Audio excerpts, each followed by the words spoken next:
आणि आता बातमी बीडच्या राजकीय गोठ्यातून आहे। आपल्या सख्या काकांशी गोपीनाथ मुंडेंशी बंडखोरी करत धनंजय मुंडेंनी आपल्या कट्टर समर्थक असलेल्या दीपक देशमुख यांना 2011 मध्ये परळीचे नगराध्यक्ष बनवलं। धनंजय मुंडे यांचे याच बंडखोरीमुळे पुढे गोपीनाथ मुंडेंविरुद्ध धनंजय मुंडे असा संघर्ष पाहायला मिळाला।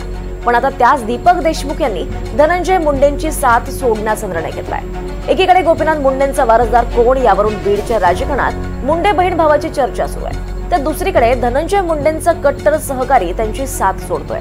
या सगळ्या पार्श्वभूमीवर माजी नगराध्यक्ष दीपक देशमुख यांच्याशी बातचीत केली आमचे प्रतिनिधी आकाश सावंत यांनी।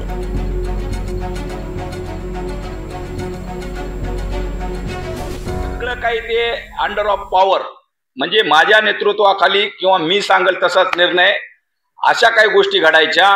पण आम्ही ते दुसरा पर्यायच काही नसल्यामुळं आणि सगळे नगरसेवकांना दापानं काय म्हणजे पाठीमागं असं माझ्या बाजूला उभा करून हे कोण करत होतं नेमकं? हे करत ऐका ना, आमचं नेतृत्व होतं तेच करत होते। आपल्याला असं नाही करायचं। पाठीमागं कोणाचा चेहरा वगैरे काही त्यांचा धनंजय मुंडे साहेबच आमचा नेता होता आणि तेच करायचे ना विषय, की आपल्याला असं करायचं आहे असं आम्ही म्हणायचं। आम्ही किती वेळेस विरोध केला। आमचे त्या सभागृहामध्ये सुद्धा वैयक्तिक आमचे मत सुद्धा आम्ही मांडायला, त्याच टायमिंगला गटनेते पदाचं एक चर्चेत नाव होतं।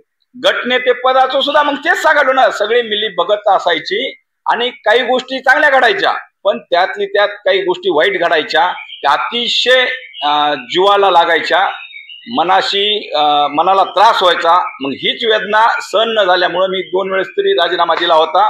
आणि त्या काळात सुद्धा मंत्री महोदय पहिले किंवा आमचे नेते कलेक्टर पैसे दिलेला राजीनामा सुद्धा असा करून दाखवायचे, या बाकी माझी पॉवर कुठवर जाणार आहे हे सुद्धा इथपर्यंत घडलेलं आहे। ह्याच्यासाठी मी आता स्वतंत्र उभा टाकायचं ठरलेलं आहे।